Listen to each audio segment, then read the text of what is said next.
Hello student, how are you. Welcome back to online classes by Sunrise School. बेटा हमारा चल रहा था न्यू किंगडम्स के बारे में, जिसमें हमने पढ़ा राष्ट्रकूट के बारे में, पाला वंश के राजाओं के बारे में और चौहान वंश के राजाओं का हमारा कंटिन्यू चल रहा था। तो चौहान वंश का हमने पढ़ा कि चौहान वंश की जो स्थापना हुई, चहमान भी इन्हें कह सकते हैं, चहमान या चौहान इन्हें कह सकते हैं।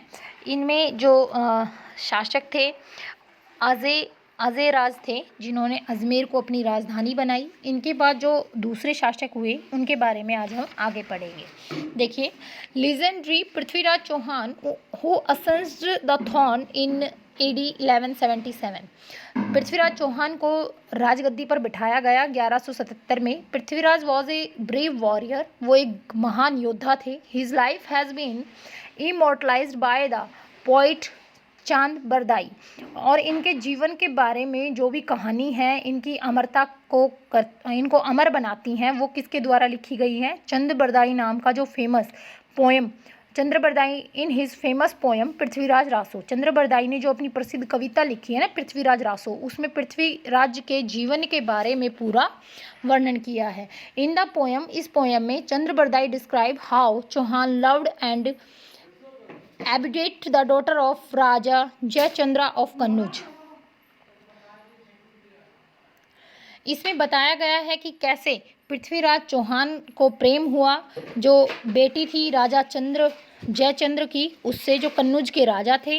इन AD 1991 1991 में पृथ्वीराज चैलेंज एंड डिफेड मोहम्मद गोरी। 1991 में पृथ्वीराज ने चुनौती दी मोहम्मद गोरी को और उन्हें हराया भी। The Turkish invader in the first battle of Tarain, जो तुर्क का बाहरी आक्रमणकारी, विदेशी आक्रमणकारी था, बैटल हुई जो, यानी जो लड़ाई हुई किसकी? प्लासी की जो पहली लड़ाई हुई। ये 1991 लिखा हुआ है, ये 911 आएगा, ठीक है, ये मिसप्रिंट हो रहा है आपका थोड़ा सा। 1911 में पहली तराई की लड़ाई हुई थी, उसमें मोहम्मद गोरी को हराया था आपके पृथ्वीराज चौहान ने। In the following year however Prithviraj was defeated by Ghori in the second battle of Tarain. और जो हमारे पृथ्वीराज चौहान थे, दूसरी जब बैटल हुई, तराई की जब दूसरी लड़ाई हुई, उसमें हारे थे मोहम्मद गोरी से। This defeat could have been avoided if Jaichandra of Kannauj has joint force with Prithviraj. ये इस युद्ध को नहीं हारते अगर जयचंद्र, जो कन्नौज के राजा थे, वो पृथ्वीराज का साथ देते। However Jayachandra still angry at the abdication of his daughter. लेकिन जयचंद्र ने पृथ्वीराज चौहान का साथ नहीं दिया, क्योंकि वो नाराज थे, क्योंकि पृथ्वीराज चौहान उनकी पुत्री से प्रेम करते थे, इस कारण से वो अपना बदला लेना चाहते थे। Refuse to come to Prithviraj Chauhan's help, इसलिए उन्होंने मना कर दिया कि मैं पृथ्वीराज चौहान की मदद नहीं करूंगा। This battle is believe to be a turning point in the history of India.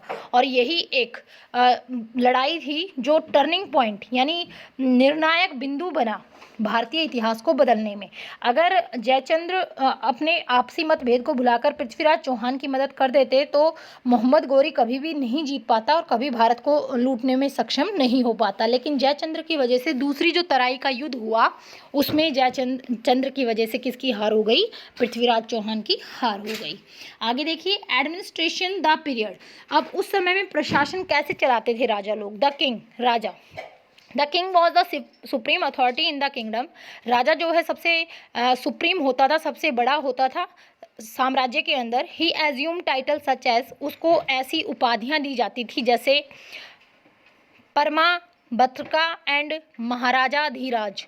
उन्हें परमा भद्रका नाम से या महाराजा धीराज के नाम से पुकारा जाता था। To convey power and mighty, उसकी विशालता और उसकी शक्ति, शौर्य को दिखाने के लिए। He was commander in chief of the army and was assist by a council of minister. वो अपनी सेना का मुख्य प्रधान होता था और उसके नीचे बहुत से मिनिस्टर यानी मंत्री जो है काम करते थे। Who advised him on various matter, जो उसे सलाह देते थे, यानी राजा को सलाह देते थे अलग अलग मुद्दों पर। The most important ministers was known as the Mahamantri. और जो ज़्यादा महत्वपूर्ण मंत्रीगण होते थे, जो ज़्यादा महत्वपूर्ण भूमिका रखते थे राजा के साथ काम करने में, उन्हें महामंत्री के नाम से पुकारा जाता था। Each department had separate ministers. Her department का, हर विभाग का अपना एक अलग मिनिस्टर होता था। जैसे आजकल चलता है ना, जैसे खाद्य के लिए अलग हैं, सेना के लिए अलग हैं, ऐसे ही उस समय में भी होता था। सच एज द संधि विग्रहिका फॉरेन मिनिस्ट्री, जैसे कि संधि विग्रहिका का नाम है, संधि विग्रहिका उस समय में कहा जाता था, जैसे हमारे अब फॉरेन मिनिस्ट्री विदेश मंत्रालय जो होता है, जैसे बाहर के दूसरे देशों के साथ जो संबंध देखने हैं, कैसे काम करना है, क्या डील करनी है, वो विदेश मंत्रालय देखता है। तो उस समय में जो देखते थे वो कौन से विभाग होता था, संधि विग्रहिका जो होता था वो होता था। बंधाग्रहिका वो होता था जो गवर्नमेंट स्टोर होते हैं आजकल, जैसे सरकारी जो दफ्तर हैं या स्टोर हैं जहाँ सामान रखा जाता है, ऐसे ही उस समय में जो बंद ग्राहिका होता था उसमें जो राजा से संबंधित यानी राजशाही जो सामान की स्टोर की जाती थी, कोई भी काम करना होता था दफ्तरों का, वो शामिल होता था।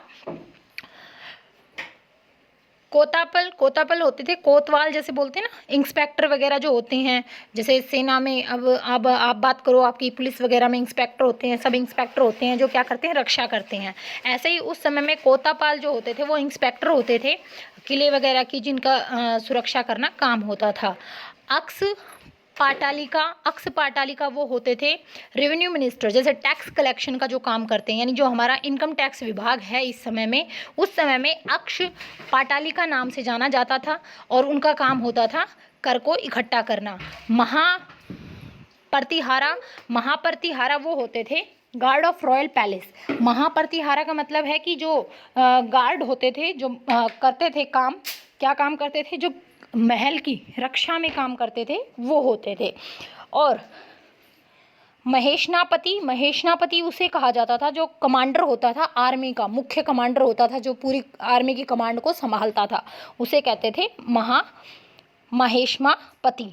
और जो और होते थे वो क्या कहलाते थे, एंड द राजपुरोहिता, और एक राजपुरोहित होता था। राजपुरोहित मतलब जो पंडित वगैरह होता था, पढ़ा लिखा, जो रॉयल प्रेस्ट होता था ना, यानी राजशाही पुरोहित होता था। जितने भी राजा के पूजा पाठ हैं, कोई भी काम करना है पूजा से संबंधित, हवन वगैरह करवाना है, वो सब काम कौन करवाता था, राजपुरोहित करवाता था। तो यहाँ तक बेटा आपको ये लेसन रीड करना है, ये आपका वर्क है। Thank you.